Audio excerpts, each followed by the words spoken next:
Bam, we're live. Here we are. What's up, Ward Wrestling Live? We are on the air again. It's Tuesday morning, and we have another incredible Florida wrestler. He's a hammer from South Florida at the legendary program South Dade. He was a state placer his freshman year, won it all his sophomore year, and he's going into his junior year, which they start up this week, right? Yeah, I think August 31st. Yep. So the start of his junior year, he was third at the knockout up in Kissimmee, which arguably is the toughest in-season tournament in the Southeast. He won the GMAC.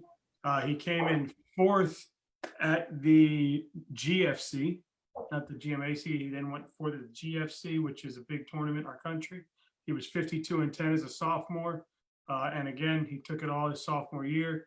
We got him here today, Alex Couto, right? Couto? Right. Couto, bam, we got him. And what's up, my man? How you doing? Good, and yourself?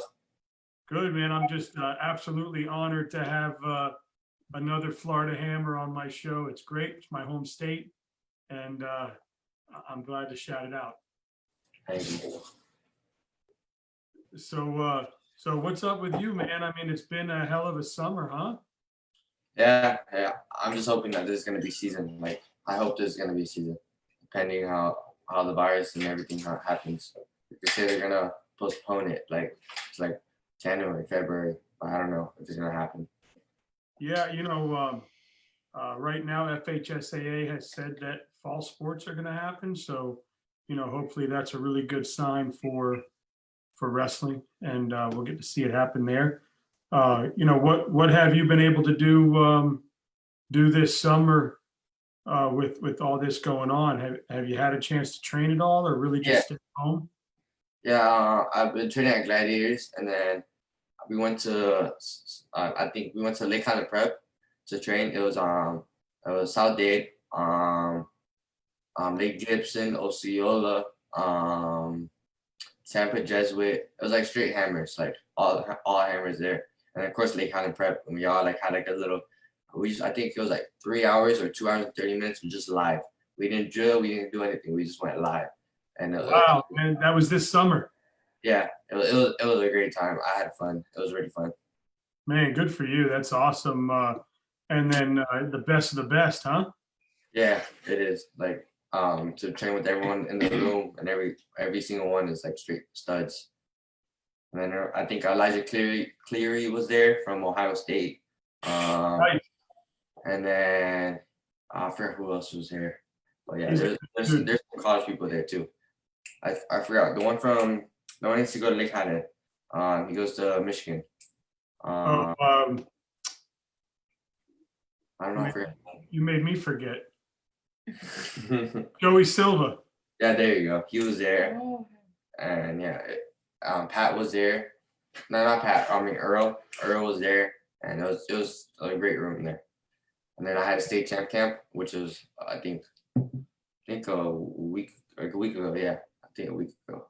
Yeah, Duck. I had messaged Duck, and he said you guys had a really good camp. Not the volume that it usually is because of what's going on, but the kids that were in the room were tight and good skilled and had a great showing. So, man, that's awesome. Yeah, it was a great camp overall. Like all they did was like they split the weights. Like the 145 and below, we went to one room, and then 145 and up, and 146 and up goes to the other room. Yeah, and I think he said Lugo was there coaching with you guys, right? Yeah, he was probably the toughest guy there coaching. And then Omi was there too, right? Omi was there, Earl was there, and and then Coach Doug taught too. Who else was there? Yeah, and then Pat. Omi, I was messaging with Omi yesterday. He said that I said, man, I got one of your South Dade hammers coming on, and he goes, hell yeah, he is a hammer. I roll with him every time I go down there. Yeah, I remember I was wrestling him over there, and then he loves hand fighting, so he would just hand fight me, and then He whooped my ass, to be honest. I heard he's really fast. Yeah, they had like a little like super fight. I don't know, like it was like a super match, I guess. I don't know if you saw it on the page. It was like No. after state champ camp that Omi went against another guy from South Dade. I forgot his name. Um, but he took second. Omi had taken I think fifth at states, and then he had taken second. He was a finalist from South Dade, and they went at it. And then I think Omi whooped him. It was bad. At first it was a pin, and then Omi had stepped his foot out, and then they had like an old argument. They started the match from third period, and then he had picked bottom. I think the other guy picked bottom, and then Omi got on top and like started riding him, and it was like Omi. It was a fun match. It was funny too. Like everyone came in. Omi, I think what did Omi tell me? He said his senior year he got injured or something. So early on in the season, so he really didn't have a full season or something. But he's doing big things now, man. And he went off to Grandview and kicked ass at Grandview, and he's doing a great job giving back now. So, man, your sophomore year. First of all, talk about your freshman year. You came in third, and what did that? How did that motivate you to come back and win it?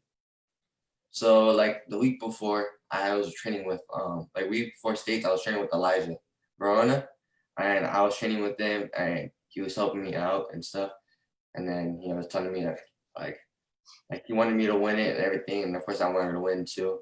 And so he was like, oh, like before the last practice that we had, I was standing in motion, and then he was like, the harder you go is the harder you want it for states. And then so he's like, you better win states and say you want to win it. So after that, after states, since I regional I took fourth. Like I won districts, and then I folded at regional. It was like bad.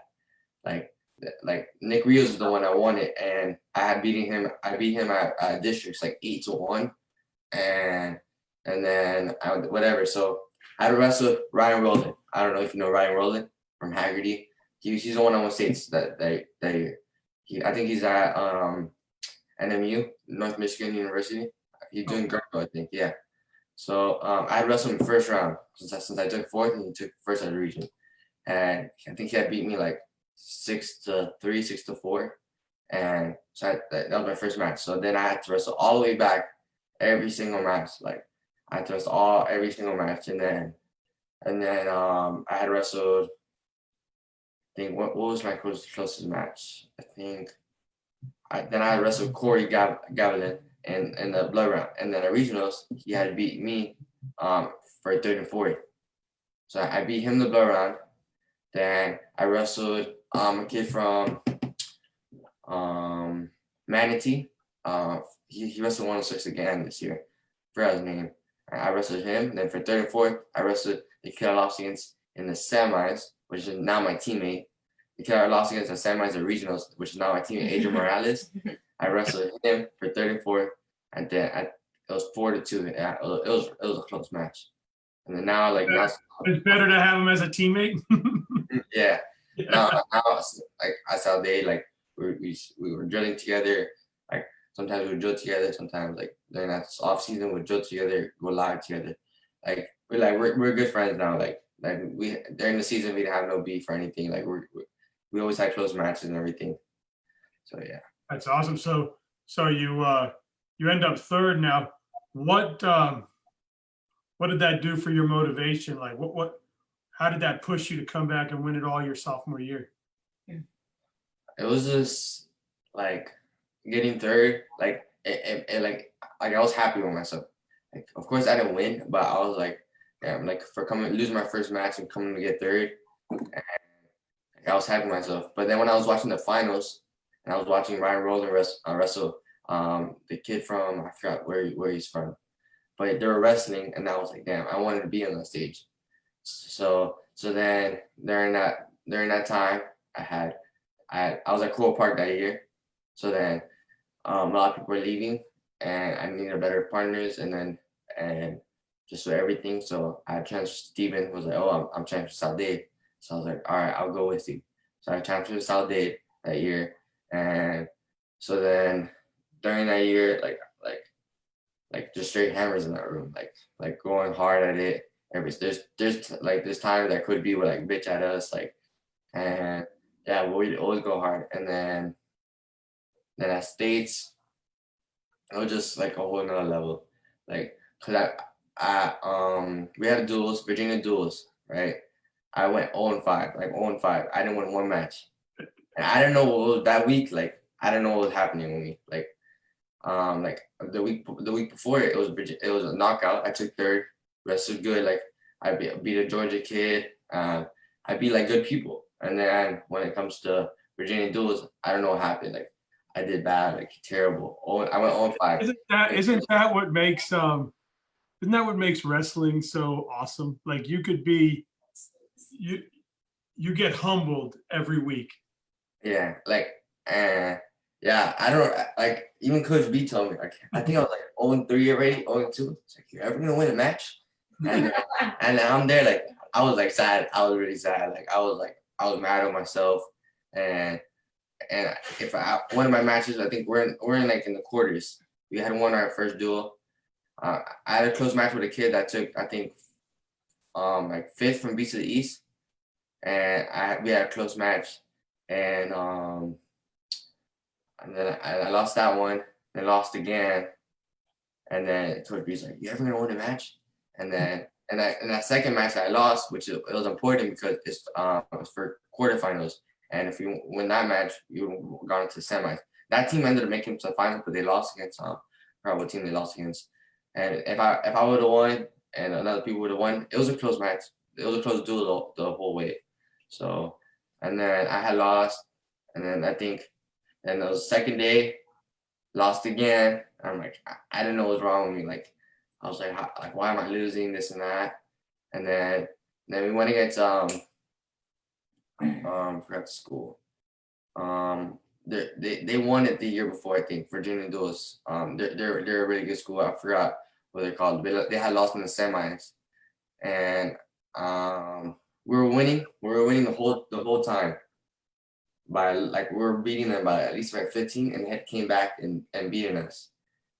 I'd never seen Coach Duck or Coach B like ever mad. I had lost that match, like I did bad, and I went 0-5. Like it was horrible.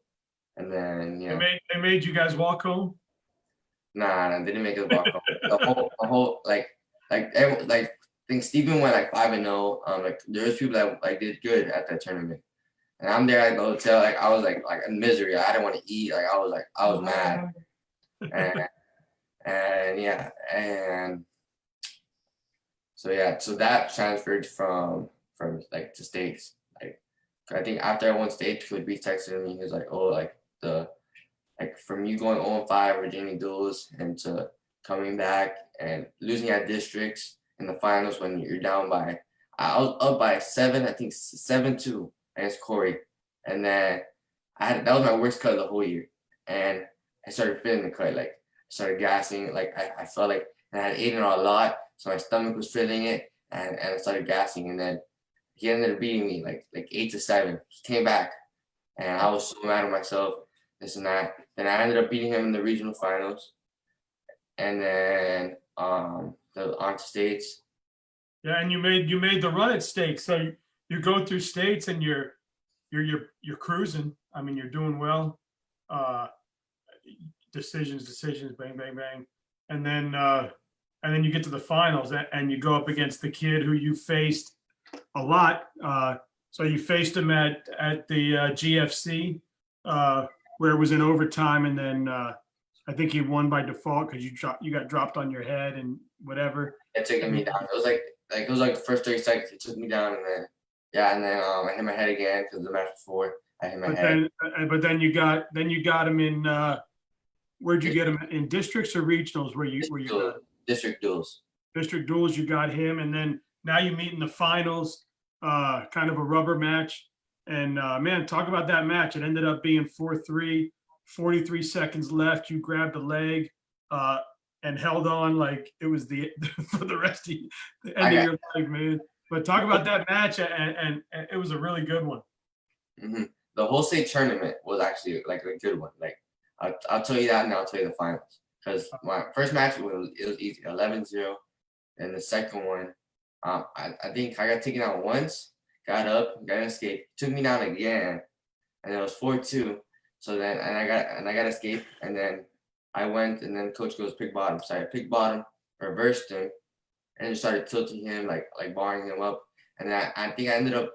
Then he got like a reversal, and then I was on my stomach because it was like, and I was just holding on because I think it was like 11 like to 7, and he had reversed me, and I was just holding on, and then he went forward, like he got a front headlock and pushed me forward, and I did a scorpion, like my whole back, like I went like this, and coach thought I broke my back, like he actually thought I broke my back, and then I was there, like my back, I was like laying down, and like it was hurting, and then my shoulder was hurting, so then at that night, I was like, damn, my shoulder was hurting a lot, like I couldn't sleep on that shoulder, like I think I went to bed, I got 12, like I got to the room early because I didn't have to wrestle no more. I was running the semis, and my back wasn't really in the pain. It hurt, but it wasn't as bad as my shoulder. Like my shoulder, I couldn't sleep on it. So then during like the drilling, I was drilling, and then I was wrestling the semis, and the kid I beat in the semis, I beat him at knockout. Yeah, I was a knockout. So it was to go for third and fourth. If I beat him, we were gone for third and fourth. And I think he surprised me. Like I like before I whooped him, and then he had like a dump out of nowhere. Like his dump, like last time when I wrestled him, he had no dump. I didn't know about no dump. He dumped me again. Boom, first takedown. And then I was like, oh, I was like, whoa. I got caught off guard.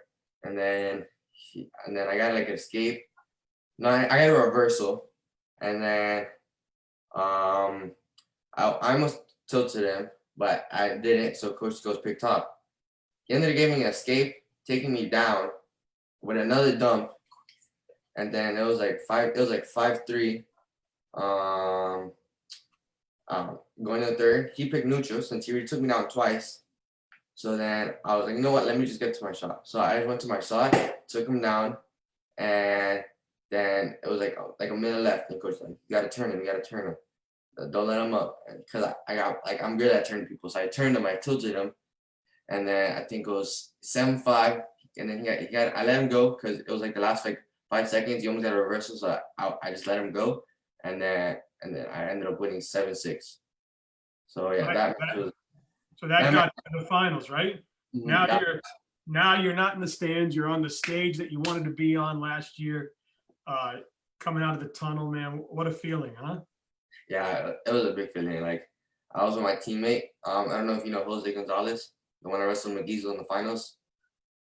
Nope. Sebastian. Well, yeah, we were in the finals, and he was my partner for the year, and we were just talking about it, like how the fitting was, and like we were warming up, and like we wanted it, even though like he didn't win it, but so during the huddle, like like on the stage when you come in and they have the light showing at you, so I was there, and like so I was talking to Coach B, and he was like, oh, like you may never get in the stage ever again.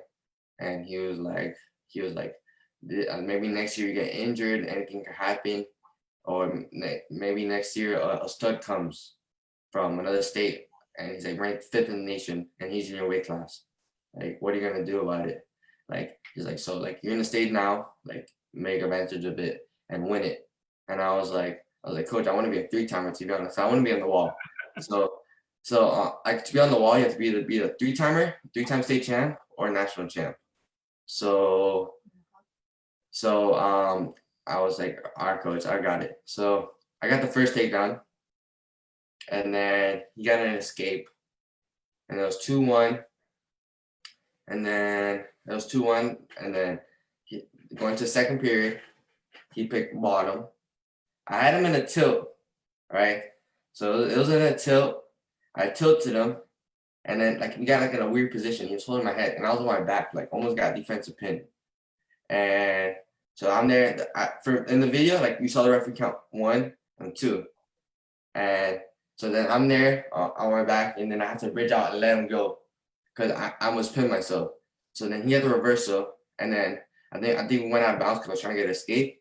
And I go to coach. I was like, coach, where's my 2 backs? And he's like, you're lucky you didn't get pinned, this and that, and then whatever. And then so I think the score was 3. to 2, yeah, 3-2. I couldn't escape. Right, I had like some like at the end. I almost escaped at the end, but the time ran out. So then I look at Coach B, and he was like, "Whatever you want." And I look at Coach Duck, and I was like, "Coach, you pick." And he was like, "Neutral." So I picked neutral, and then I took a shot. It was a decent shot. I got into his legs. Then I think he had like a front headlock, and like he with his far arm, he like picked me. So I fell to my hip to the side, and I got my hips up, and then I went over the top. So like I forced a scramble kind of. Went over the top and went through the legs. Like you know how you pass the leg over when you're on your back. So and then I get on top, lock up a cradle, and then like everyone's like 2, and then I think it was like 35 seconds left. I was holding on with my life, like my forearms, everything, and I'm there like holding on, and then he ends up breaking it. So what I do is, he ends up breaking the lock, and he almost got out. So I just jumped on his leg. So I had no stalling cause or nothing. So I just jumped on his leg and was holding it. And what he did, which was smart, he did like a little kick, and my whole body went with it. So like I was almost on my back. So I literally had to like pass the leg over, and I was on my side, like on my side, holding onto that leg tight, like tight. And coach was like, hold on. And then I was just holding on like with like 5 seconds left. And then timer went out, and then I was like the best feeling ever. I jumped on coach, then I jumped on Coach Duck. Like it was an awesome feeling. Like that match was 4-3, and it was like holding onto the leg. Like I was. Wait, what happened? We're here. All right, wait. Click the Zoom icon.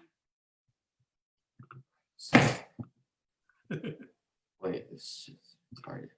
Go on. Can you you don't see me anymore? Nah, there you go. So yeah, so that was an awesome feeling. Like, and then I was like really happy with everything, and it was a close match. Like that match was like crazy. Like that was probably my the funnest match of the whole year. That's awesome, man. Well, congratulations, and I'm sure what a hell of a feeling, and pulling it off, and I'm sure Duck and B are proud of you and your family and your girl. So before getting into wrestling, you spent a lot of time in jiu-jitsu, right? So I think I was reading you were like 5-time Pan Am Kids champ, 5-time Florida State champ, world champ. You had a hell of a run there, right, as a kid? Mm-hmm. Yeah. So like my parents got me into it when I was like 5, because I didn't know how to do anything. Like they told me I was like unathletic. I'm unathletic now, but yeah, I didn't know how to do a cartwheel, no backward roll. So they got me into it, and I'm like, whatever, just let them like do it, and however it is. So then I switched gyms. I was at a different gym, so I switched gym, which is the gym I was at now. It's called Miami W&B. I switched there, and so since I was little, like I fell in love with the sport. Like I got better at it. And then I got better at it, and so I the tournaments and everything, like at first, like when I was like the first 2 years, like it was hard for me. Like I lost, like I think I lost like a couple of times, and I wasn't like very best at it. And I kept getting better, and there was a point like I didn't lose for like 3.5 years. Like there was a point, and there was a tournament called Fight Grappling, and it was one of the first times I was on live TV, like a whole like live, and I had like a super fight. Like I whooped my butt, like and I was undefeated like the whole time. He was from California, and he still does it to this day. Like he doesn't do wrestling, he doesn't do anything. He does jiu-jitsu still, and he had to whip my butt. And that time, like it woke me up. I was like, wow, like, and the kid was good. Like I'd watched tape on him before with my coaches, and the kid was good. Like and she's a world champ too. I ended up losing against him, and like it wasn't even close or anything. I got my butt whooped. Like it was bad. And then so then I had like worlds. I think I won 3 times, and then my 4th year it was close. I had a close match with a kid, which the second year I won it, I beat that kid like by like 6 points. And then the next year, the next 2 years, my fourth year, the kid I had wrestled, I not wrestled, won against him again, and it was in semis, and like he like I don't know if you know about passing guard, like you know what that is. Yeah. So he had almost passed my guard, and I never got my guard passed, like nothing, and it was like he woke me up. It was like I think I won by like advantage. Advantage is basically like criteria in jiu-jitsu. So Okay. I won, and then the finals it was like it was easy. Like my semis was the hardest. The finals was like easy, and then the next year I was already doing wrestling. I think I was going to 7th grade. Yeah, I was going And to seventh. what made you make the transition? Because jiu-jitsu they're not in the Olympics because of the Brazilian Federation. Like they want to make money, so if they give it to the Olympics, they don't make money from it. So and they don't have college sports for it. So I need like a scholarship for like college and stuff. So Sure. so I got into it. I went to Jorge Mascanosa for middle school, which they're like basically like they're South Dade like anyone that goes to Jorge Mascanosa most of the time they go to South Dade because it's in Homestead. It's kind of a homestead. So I went there. So then my 6th grade year, I ended up taking third at counties, and then so the 7th grade year, so back to jiu-jitsu. 7th grade year, I was wrestling a little bit, and I was so I took 2 months off of like jiu-jitsu, and I went 2 months back on, and to compete to worlds because coach was like, oh, I want you to compete this and that. So then I was, you know what? Yeah, all right, I will. So I started training for like 2 months only. Like it was like I was training the whole year. Like I took a break. So then he was like, and I was like, I want to go to worlds. So I went to worlds. I went against some kid. My first match was a kid from Brazil. Like he wasn't good at all. I whooped him. And I went against another kid, which his background is from wrestling. Like he was a wrestler, and I had whooped him. Then I beat another kid. And then I was in the finals. And then the kid in the finals, he was the kid he was the partner of the kid that had beat me in the super fight, the super match I told you about, Yeah. the top 5 grappling. That was his partner. And I ended up losing.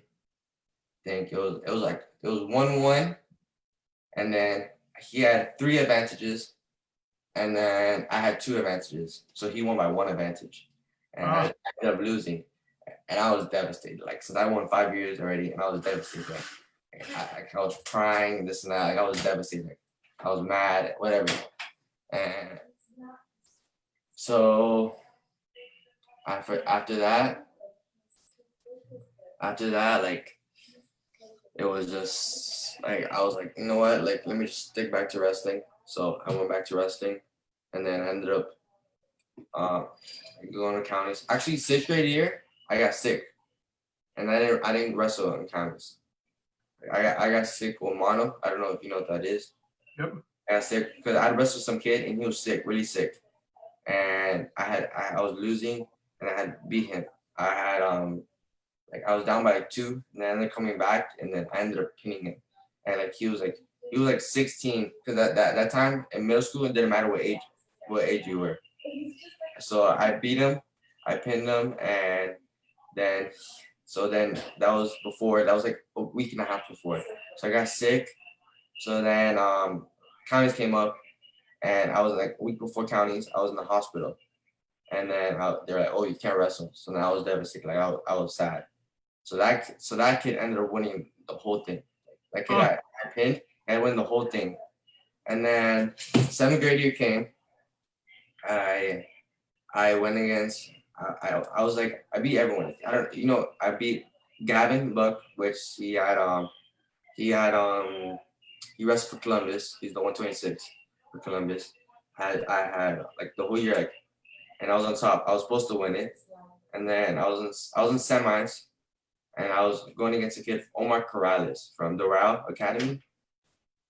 I was up 6-0, I think. I had 3 legs. He had caught me over the top, and stuck me. Like I got stuck.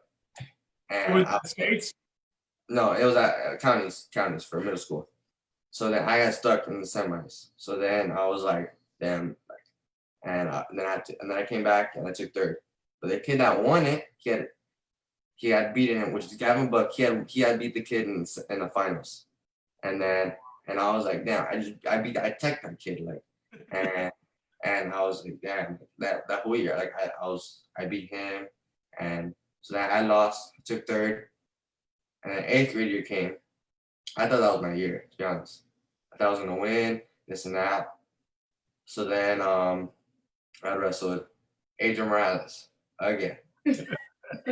So the first time I wrestled him, the tournament was like John Davis tournament. It was at Court Reef. I was eighth grade, he was an eighth grader too. I wrestled him, and that's when I started actually cutting weight because I never cut weight before, and I didn't know how to cut weight. Like I'd cut weight and I would drink like soda after cutting weight because I didn't know how to cut weight. I would run like with trash bag like the day before, and during the day of the tournament, like everything, like I sucked at cutting weight, and I would only cut like 8 pounds, which really isn't that bad. And then I had gone against Adrian. I think it was my third match. Like I was like 2-0. I think that was the third duel. So it was a duel tournament. So I went against him and he had to whoop me bad. And I was like, damn, like I was cramping up during the whole match. Like he would whoop me bad. And then that whole time I was like just training for him because he was like it was me and him in the whole weight class. It was top 2 heavy basically. So and I was just training for him. And then the whole year I was training, and then the counties came.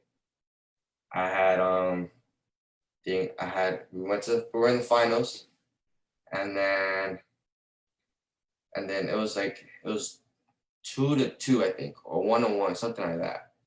And I was hitting a escape going to the third, and I didn't know what a tilt was back then. Like I didn't know nothing about tilts. I only knew like leg riding, but I was like, I leg riding. He had like I hit a stand up, and he had like he got a tilt and tilt me backwards, like right by the out of bounds line, and he got 2 backs, and then it ended up being like I ended up losing 4-2, and I was devastated. Like I was mad, and yeah, so like we still talk about it to this day. Like Adrian, like I was like, oh, After that, you were all in, huh? You stuck with it. Yeah, It's only wrestling now, and so your first year you were at Coral Park or something, right? yeah, Coral Park, and you end up getting third, and Yeah. you make the transition over to South Dade. Man, what a program there! Obviously, I mean, you've got B and Duck and Lugo and all those great coaches. But man, what did you realize right away? Like, what was the first thought that went through your mind that first practice at your new school? It was a different practice. Cause at Coral Park we would run like just like around the track like just jogging. But over there like we would do sprints, and we hate those sprints. Like to this day, like there's times sometimes we'll talk to Coach B like, Coach, like, let's not do sprints today. So he said, nah, we have to do sprints today. So it's do 4 sprints. Now towards the end of the season we used to do 6. But at the beginning it was 4, and you have to make it a minute 30. If you don't make it a minute 30, then yeah, the whole team has to do it again. So we do the sprints, and I'm like, and I'm like, oh my gosh, I'm tired. And because like it was our first practice back, and I was like, yeah, this is like different. And then all like the old wrestlers, the one that used to wrestle there, like, oh, you guys ready for this? Ready for the sprints? And I was like, what are we doing? So we did the sprints, and we did 4, and I was already dying. Then went to the weight room, and in the beginning of the year we did weight room to get strong. And then we went to the room, and like the room was just like everyone was there. Like it was hard practice. Like we had mirrors in there, like, and the mirrors would fog up, and like the whole room like be like hot, and it was just drilling hard, going live hard. Man, so from that day you knew you were in the right place. This was where you wanted to be. Yeah, and like going live, like when we go live, like sometimes we want to hurt each other basically. Like not really hurt each other, but like we go at it. Like there's times like like Swan would go against Bradley hard, and then vice versa. Swan with Steven, Bradley with Steven, and they would just go hard. And then I would be with like Cordell White, which is the 138, and then I would be with Jose Gonzalez, which is the 126, and then Adrian Michael. We would be in there. So me and my partner, which is the 126 Jose, we'd always go at it. Like if we get taken out, we'll get mad. Like there's like nothing about it. Like if we get taken out, the other person will come back and get taken out. Because Coach B would always be watching us at the time, and like so he would go back and forth to 145 and other weight classes. You don't get mad sometimes and just lock in an arm bar and be like, "Yo, I'll break it." No. Romeo Mascara says Alex is a goat. Yeah, that's Trill right there. He's from thanks Trill. And That's cool. so I mean, what's it like? It's got to be crazy. I mean, I'm looking at names that you get to have in the room that come back and give to the program. I mean, Tico Perez, Earl Hall, Pat and Ozzie Lugo, Bretley Reyna, Brevin Balmaceda, Omi Acosta, Elijah Verona, and I could just keep going and going and going. I mean, what's it like to have your name kind of said with those guys now being a South Dade state champ, and then getting to be in a room where you get to see these guys come back and give back. I mean, you're at a practice and there's Pat, there's Bretley, there's Earl, there's the Lugos, you know. I mean, that's got to be pretty dope. yeah, it's an honor for everything. Like them coming in, like there's one practice I was training with Brevin, and I was just training with Brevin, and then what's his name was there. He won JUCO. He won the title at JUCO. I forgot his name, but he was there, and like just the practices were like really good. Like one came in, he started doing this cheap tilt, like he threw a tight waist, and instead of like getting to his belly, he would just tight waist and like chop, and then he would cheap tilt, and he started doing it at Bradley, and then Coach B was like, "What is that? What is that?" And then so he taught it to Coach B, and the next practice comes, Coach B was like, "So we learned this from, I wish I knew his name so I could say it, but we learned this from this so and so." So we started doing that, and then from there on, like I started using that a lot. Like Bradley started using it. Bradley used it at Beach to the East, and I think he got back some people like that too. Like it actually improved a lot. What kind of what was that move called? It's called cheap tilt. So just tight waist. Yeah, cheap tilt. Nice. Yeah, it's not like you're not getting the tilt and like taking time to get the arm and pulling it in, instead of just tight waist, and then you're on the elbow and you just kind of go forward and to the side a little, and then you tilt it. So, nice. Man, so you know, what's it like to be able to talk to those guys? And like this summer, you said you had an opportunity to go up to CFWA, and you had all those the best in the room, and you had college guys in the room, and then you're at Gladiator Club, and you're seeing Pat and Earl and Bretley and all these guys, Elijah coming back. What's it like to be able to talk to these guys on the side too, and just kind of get advice from them and learn from them? They're just different. Like college level from high school level is just different. Like college level is just like banging in there. Like you're going hard at it every single time. Like Pat, like the way he hand fights, Elijah, the way he hand fights. Like I watched like all of Pat's matches, like during when he was in Iowa, and just the way he moves everyone like with just his club and with his club and underhook and everything. Like it was good. So like everyone, like they're really good at like knowing how to move people, knowing how to and everything. So practice was always hard because they would always be there. Like they would teach us advice of having to just overall teaching us advice to going hard and being smart and wrestling, not doing bad stuff and staying in school and everything. So they were always like a mentor. Yeah, what does Coach B, Coach Lugo, Coach Duck, what do those guys mean to the community and all you guys down there in Homestead? They mean a lot because the people, we look up to them, everyone looks up to them, and just the way like the competition is like South Dade, like we're known for like being state champs and everything, and everyone wanting to beat us. So that's what makes wrestling like the sport that it is today, since everyone wants to be on top. So it just makes like battles and throughout like wrestling and everything, you make friends, you make like enemies, I guess what you want to call it, but they're not really enemies because they were like helping you, like they're basically helping you in a way because when you have a tough match with them, the next day you're like, damn, I lost against this kid. I need to get better. Like I need to be working when he's not working, like basically like that. So them, it means a lot for them to be coaches. Like so the community, I think it means a lot. And then how important is it to them to make sure you guys get off to college or get off to your next step in life successfully? It's really important for them because like Coach B always tells us we have to stay in school, like no skipping classes, like no doing bad stuff or anything, like stay in school, like he always keeps in track of our grades, like so on our GPA and everything. Like if we have like a bad class, like I think one time I had like a bad class and I think I had like a C or anything. And he was like, yeah, get that up. You gotta talk to your teacher, like get it up. And so he's always on top of that. Like he's like, yeah, you could be good at wrestling, you could be the best at wrestling, but like if you don't have your grades, then it doesn't matter. You're no use. He's like, you could be let's say like Bradley, for example. Like Bradley is a 4-time state champ. If he has a 1.9 GPA, what good of use is he if he can't wrestle?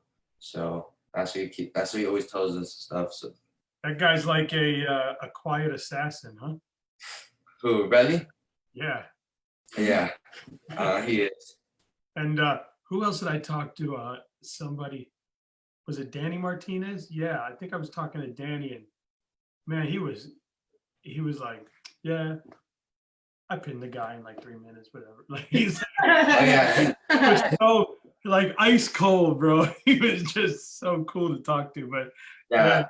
A lot of people say like that he's like, we talked to Southwest. We talked to some of the people from Southwest, and they always say like Danny's like he's always like pretty quiet. Like he's not a person to talk. Like he's just like really like chill. Like he's like just like you say like quiet assassin, just like Bradley. Like so, yeah, we were talking, but he's like, I'm like, hey, I heard those Georgia guys are tough at the knockout. He's like, I pinned him in 3 minutes, nothing to me. yeah, he put like a quote. I think it was a quote. Like it was in the finals, and if he was getting his hand raised, and I think it was a quote. It was from Brent Metcalf, and it was saying that like something about like during after you win a match, like when you like get excited and stuff, and like don't show that you're excited because then it shows like the opponent that like damn I wanted to beat him, like don't, it was like something I forgot what it was. Yeah, you expect to win. Yeah, so like yeah, it was pretty cool. Remember the match at the knockout on that middle mat where the dude picked the guy up and then pointed to the crowd? Oh yeah, that match was funny. I think it's from Lake Gibson, right?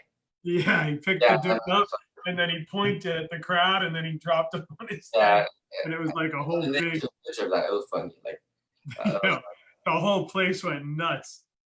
Yeah, so this is the quote that he put. He put, I want to give my opponent the satisfaction of watching me celebrate, which would make it look like a big deal that I beat him.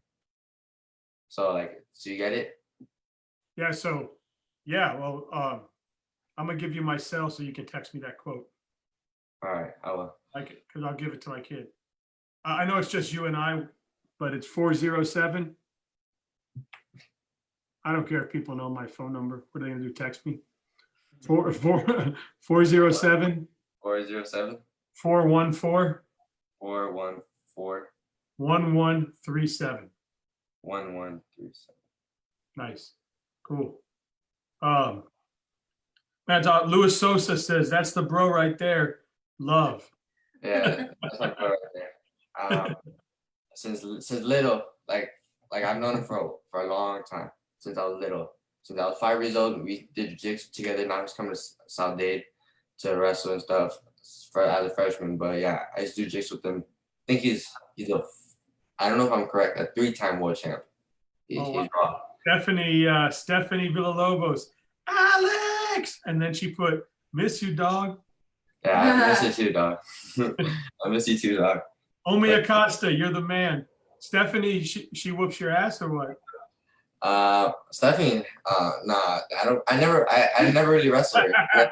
When I wrestled her sometimes, like, I just like try to help her out, like with like little stuff, like being like fast and on your feet, like and everything. So, yeah. That's awesome. Well, man, I've had so many people on the show, and I'm looking so forward to, God willing, there's a state tournament this year. I want to go so bad because I've met so many people and I want to cheer for them. I want to Yeah. be in the stands and be like, yo, that's Alex. I know him. I'm a root for him. Go Alex. But then what if you're going against another guy that I had on the show and be like, what the hell am I supposed to do here? Like, I really like those two.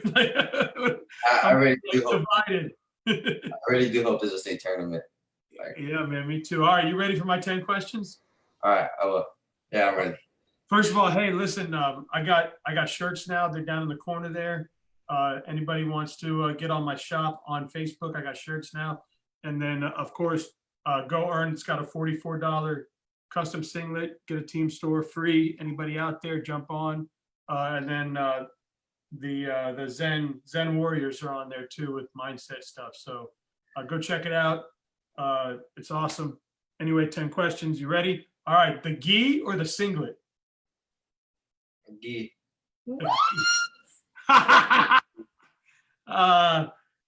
Calle Ocho or Dade County Youth Fair? Dade County Youth Fair. All right, the Kimura or the half? Half. Bayside or Cocoa Walk? Bayside. The triangle or the cradle? Ooh, that's a tough one. Triangle. The upper keys or the lower keys? Lower keys. Heel hook or ankle pick? Ankle pick for sure. Ankle pick for sure. All right. Red Bull or Bang? Bang for sure. The guard or the leg ride tilt? Damn, that's a tough question. Damn, I don't know, cause Wait, pick one. I'll go guard. I'm Jennifer Couto, Worley, Kimura, triangle, guard. Come on, right there. All right. Last but not least, empanadas or croquettes? Croquetas. You like the jamon or the pollo? Jamon. Well, I like the jamon too. Yeah. That's good stuff, man. Hey, man, it was an absolute honor to talk to you, man. I'm really blessed to have you on here, and I do appreciate you. And your mom said croquettes. Thanks for having me on the show too. Like the show, like I feel like you're here to inspire people and everything. So you're here for it. Like you have a bunch of people on the show, so yeah. Yeah, man, I appreciate it. And I know you said your girl, we can see her over there. She was taking pictures. I was trying to pose for her like this. But I have a segment now that I'm doing women on the mat. So man, have her come on. She wrestled at South Dade. She's a badass too. So let's do it. Have her get on, sign up, and we'll have her on too. And anybody out there, boys, girls, men, women, old dudes, young dudes, whatever. You want to get on and talk wrestling? Let's do it. What were you saying? Yeah, she wants to. She's not her head, yeah. So she will. Yeah. Awesome. Well, let's do it, man. Well, hey, man, you keep kicking life's ass and keep doing your thing. And obviously, I see your mom out here shouting you out. She's done a great job with you. Good job, Mom. And I'm sorry that he's got a girlfriend that can kick his ass on the mat. That happens. And other than that, man, peace out. Enjoy your day. I was born and raised in the 305, so I love it down there. That's my home. I live up here now since 97 or 98. But where do you live at? I live up in Orlando now, but I was born in Miami. So my blood is 305, but I'm 407 now. Yeah. But thanks, man. And South Dade, man, doing big things down there. They're building legends. They're creating legends, and they're doing really good for kids down there, getting them off to college, getting education done, and it's always an honor to have them on. So thanks, man. I appreciate you, and you have a great day. You too. Thanks for having me. Yes, sir.